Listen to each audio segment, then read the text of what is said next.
being able to, you know, enjoy being the guy living the dream. Like I said last week, every one of us who's ever played sports, one of our biggest wishes and dreams is to somehow, some way play for our hometown team and do something epic to make our hometown fans and family proud that we're one of them.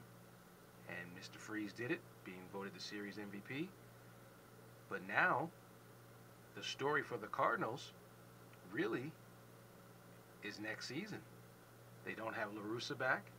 Albert Pujols is definitely going to get paid a large sum of money. It doesn't matter if it's from the Cards, the Cubs, the Mets. I mean, he's going to go to a team that's going to pay him.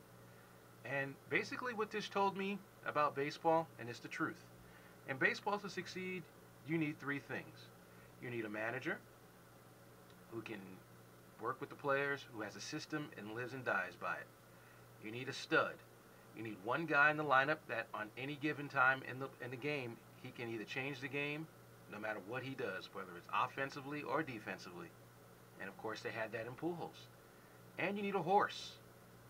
And don't think I'm thinking about the Breeders' Cup that's going on this weekend, but just those metaphors just happen to pop into my head. But you need a horse, and they had that in Chris Carpenter. You need a guy who can eat up 250 plus innings, who you can count on to get you big wins. And yes, there's a lot of teams in baseball that have that. The Tigers have it, the Yankees have it, the Red Sox have it. Unfortunately this year, they didn't get it done. The Cardinals did. And they are your world champions. And obviously today the Cardinals got some terrible news as Bob Forsch, who threw out one of the pitches in one of the games, actually, unfortunately this morning passed away. And so the Cardinal family, are reeling with a lot of different reasons. Reeling, of course, with La Russa's leaving, and reeling based on the death of this gentleman, Mr. Bob Forsch, who was a decent pitcher. In fact, I guess he's the only Cardinal pitcher in their history to throw 2 no-hitters. And he had a brother, I believe, who played in the league too, Ken Forsch, too. He was a teammate of his, too. And so, although the news is great for this team, St. Louis is a great baseball town. It's a great sports town. And I also hear they're talking to Terry Francona possibly to take over, and that'd be a great fit for him. Go right in and pick up a team that just won a title. They get Wainwright back next year. The Cardinals could have a little run in them if they sign Pujols, of course. As far as Texas is concerned, hey, Texas has nothing to hang its head. 2 years in a row, you're in the World Series after years of not even winning a playoff series. They still have the star power and people to be able to sort of, get back there again next year. But the bottom line, got to give them that for what they've achieved and what they've done. And I'm sure next season they're going to try to add a pitcher to be able to sort of give them and Wilson, someone else, to sort of be the front of the rotation type guys. They need more consistency in their pitching. Who knows? The sky's the limit for this team. Ron Washington is a very good manager. I'm sure he learned a lot these last 2 years. 3 is a charm, they say. We'll find out. And that is your baseball portion of the season.